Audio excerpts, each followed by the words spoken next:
Guys, good morning, जय श्री कृष्णा, राधे राधे। कैसे हो आप लोग? उम्मीद करती हूँ आप सब लोग अच्छे होंगे। मैं भी एकदम अच्छी हूँ। सुबह सुबह का टाइम है, बच्चों का स्कूल है तो बच्चों को बस तैयार कर रही हूँ, क्योंकि कल हर्षित की तबीयत खराब थी तो हर्षित स्कूल नहीं गया था, तो सोचा आज इसको जल्दी से तैयार कर देती हूँ। वरना इसका ये रहता है कि अगर इसके दिमाग में थोड़ा सा ये बैठ गया कि मेरी तबीयत खराब है, मुझे स्कूल नहीं जाना है, तो बस फिर इसके बस पूरा दिन यही चलता रहता है, मम्मा मेरी छुट्टी करा दो। बाबा से बोलेगा, पापा से बोलेगा, तो बस इसीलिए इसको स्वरा के साथ में तैयार कर देती हूँ ना, तो ये तैयार हो जाता है। अगर थोड़ा सा इसको लेट किया तो ये समझ जाता है, हो सकता है आज मेरी छुट्टी करा दे मम्मा, और फिर पूरा दिन लगा रहेगा मेरे साथ में, छुट्टी करा दो छुट्टी करा दो। और बहुत ज़्यादा पढ़ाई डिस्टर्ब होती है इसकी। तो जब स्वरा को तैयार करती हूँ ना, तो साथ में हर्षित को भी कर देती हूँ। वैसे तो हर्षित का स्कूल 1.5 घंटे बाद का है, लेकिन फिर भी दोनों को साथ साथ तैयार कर देती हूँ। लंच वगैरह साथ में बन ही जाता है दोनों का, तो कोई इशू नहीं रहता है। पहले स्वरा को तैयार करती हूँ, इसकी चोटी वगैरह बना के, क्योंकि इसके तैयार तो खुद हो जाती है लेकिन चोटी नहीं बनती है इससे, बस वही मुझे करना होता है, बाकी तो ये खुद से कर लेती है सारे काम। हर्षित भी यूनिफॉर्म खुद से पहन लेता है, लेकिन स्वेटर वगैरह या फिर बेल्ट टाई ये सारी चीज़ें मुझे लगानी होती हैं उसकी, और फिर बैग वगैरह चेक करना होता है कि बैग में क्या क्या बुक्स हैं उसकी, ये सारी चीज़ें प्रॉपर तरीके से मुझे ही रखनी होती हैं। कई बार तो ऐसा होता है पेंसिल इरेजर वगैरह ये सारी चीज़ें उसके पास मिलती ही नहीं है, तो उनको उठा के देख के रखना होता है मुझे। और दोनों की ना पसंद भी अलग अलग है। जैसे कि आपको बताऊं मैं आज क्या बनाया है मैंने इनको। हर्षित को बनाई है भिंडी की सब्जी और स्वरा को बनाए हैं आलू के पराठे।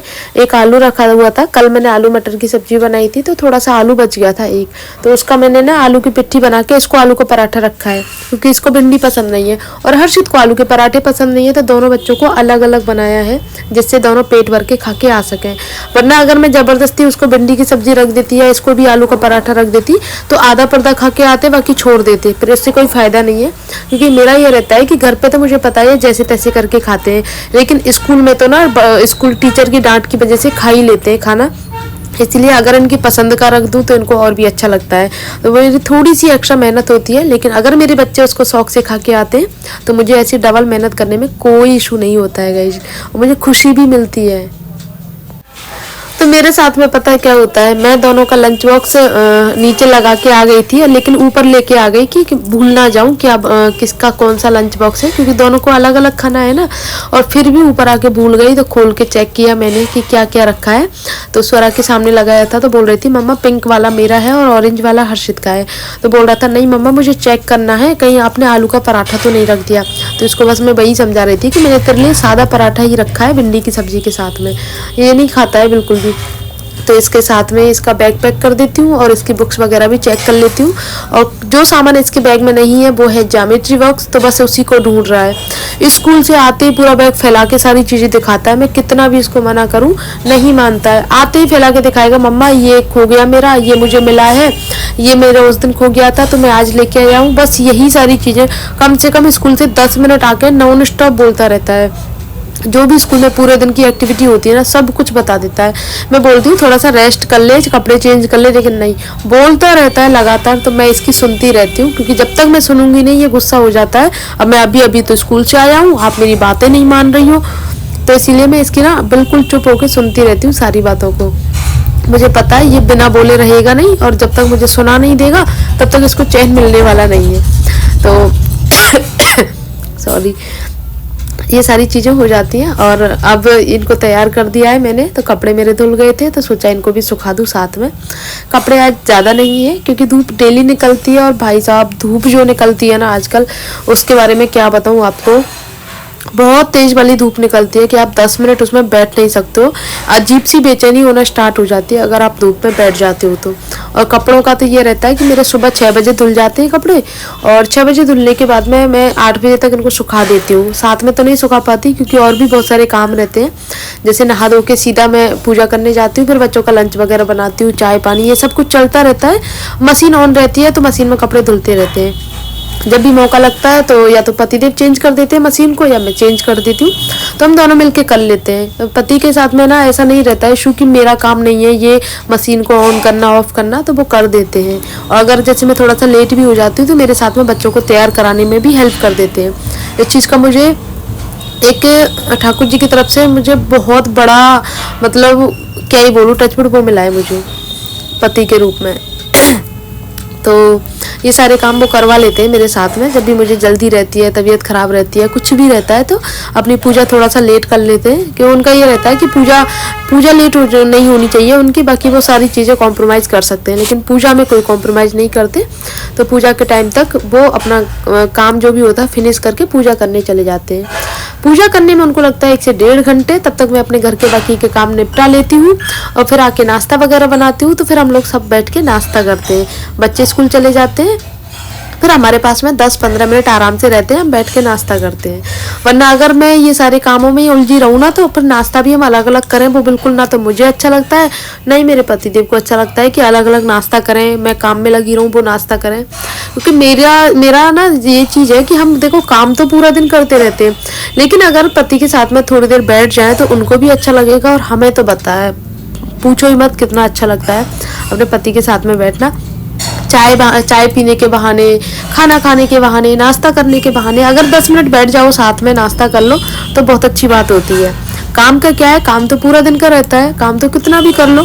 अगर वो चले जाते हैं दुकान ऑफिस, जब भी चले जाते हैं तो पीछे से आप अकेले रहते हैं, तो पूरा दिन काम करते रहो, कोई इशू नहीं रहता है गाइस। क्योंकि ये घर का काम है, कहीं भागा नहीं जाता है, आराम से करते रहते हैं इन सारे कामों को। लेकिन जो चीज़ है ना वो चली जाती है ना, फिर पीछे ये रहता है कि फिर अकेले बैठने का मन भी नहीं करता है। अगर जैसे पतिदेव दुकान चले जाते हैं और फिर मैं काम में लगी रहती हूँ, तो बाद में अगर बैठती हूँ तो फिर उसमें मन भी नहीं लगता है। तो इससे अच्छा ना साथ में बैठो थोड़ी देर में, क्योंकि ये छोटी छोटी सी जो खुशियाँ होती हैं हमारी लाइफ में, वो बहुत इंपॉर्टेंस होती है गाइस। हमें ना, हम हाउस वाइफ की पता आपको क्या है, हमें बड़ी बड़ी खुशी नहीं मिलती, और ना तो मिलती है, ना ही हम मतलब उन खुशियों को एक्सेप्ट कर पाते हैं। तो इससे अच्छा जो छोटी छोटी खुशियाँ होती है ना, वो हमारे लिए बहुत मैटर करती हैं। खासकर मेरे लिए, मुझे ना तो कोई तोहफा चाहिए, कुछ भी गिफ्ट वगैरह ये वो बहुत से लोगों को चाहिए होता है, लेकिन मुझे कुछ भी नहीं चाहिए होता। मुझे चाहिए होता है सिर्फ मेरे पति का वक्त, बस घूमना फिरना पति के साथ में। अकेले भी मुझे बिल्कुल अच्छा नहीं लगता है। अगर पतिदेव मेरे साथ में है तो मुझे सब जहान की खुशियाँ मिल जाती हैं। तो ये चीज़ होती है गाइस। बातों बातों में ना काफ़ी सारी चीज़ें अपने जो मन की हो गई, मन की बातें निकल गई। मेरा अपना एक्सपीरियंस था, अपना ओपिनियन था, बाकी अपना सबका अलग अलग ओपिनियन होता है हर किसी के लाइफ के बारे में। तो यहाँ पे मेरी झाड़ू लग चुकी है। अब जो बाहर का वॉशिंग एरिया है, जैसे वॉशरूम वगैरह है, वॉशिंग मशीन का काम है, ये मुझे फिनिश करना है। ये तभी होता है जब मैं अपने रूम वगैरह साफ़ कर लेती हूँ ना, तभी हो पाता है ये सारे काम। क्योंकि अंदर से सफाई होती जाती है ना, तो फिर बाहर का एरिया भी पूरा साफ़ हो जाता है, और साथ में सीढ़ियाँ वगैरह की झाड़ू भी कंप्लीट हो जाती है। और अभी जो छोटा कमरा है, छोटे कमरे से मेरा मतलब है बच्चों का जो रूम है ना सॉरी, उसको भी साफ़ करना बाकी है। वैसे उसमें ज़्यादा गंदगी नहीं है, क्योंकि कल ही मैंने उसको अच्छे से डीप क्लीन किया था, पूरा बेड वगैरह हटा के किया था दोपहर को। तो इतनी ज़्यादा गंदगी नहीं है, और इतने कागज़ निकलते हैं भाई, बस पूछो। मतलब उस टाइम तो इतना गुस्सा आता है कि बस क्या ही कर लूँ। फिर सोचती हूँ बच्चे हैं तो मैं थोड़ा चुप लगा जाती हूँ, वरना फिर अगर उन कागज़ों को देखूँ ना तो बहुत ज़्यादा गुस्सा आता है मुझे। लेकिन जैसे तैसे मैं खुद को कंट्रोल करती हूँ बच्चों के मामले में ज़्यादा, क्योंकि ऑलरेडी बहुत ज़्यादा गुस्सा आ जाता है मुझे। जब भी तबीयत ख़राब होती है ना, तो चिड़चिड़ापन निकलता है बहुत ज़्यादा, वो दिक्कत देता है मुझे। तो यहाँ पे मेरा सारा काम ऑलमोस्ट कंप्लीट हो ही गया है। अब बस चलते हैं नीचे, देखते हैं नीचे क्या बना। तो गाइस अभी मैं बना रही हूँ नाश्ता, और नाश्ते में बना रही हूँ पोहा और दूध, और साथ में खाने पीने की तैयारी भी कर रही हूँ।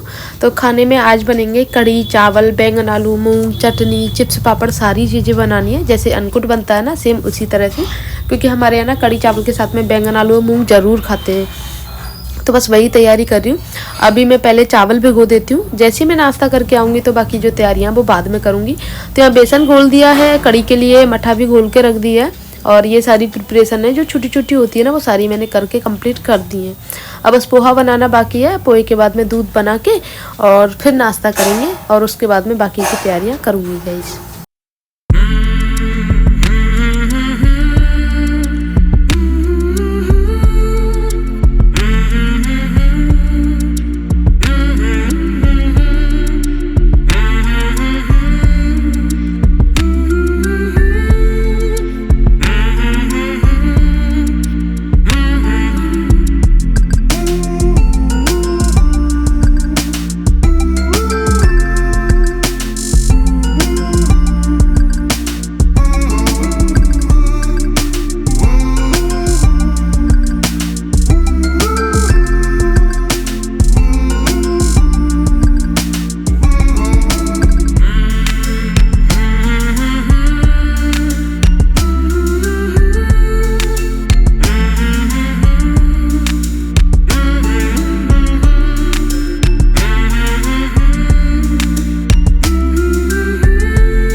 तो गाइस यहाँ पे आप देख सकते हो सारी चीज़ें बन गई हैं। बैंगन आलू मूंग चटनी चावल और ये है कढ़ी और साथ में अदरक भी बन चुकी है। तो ये सारी खाने की तैयारी कंप्लीट हो गई यहाँ पे।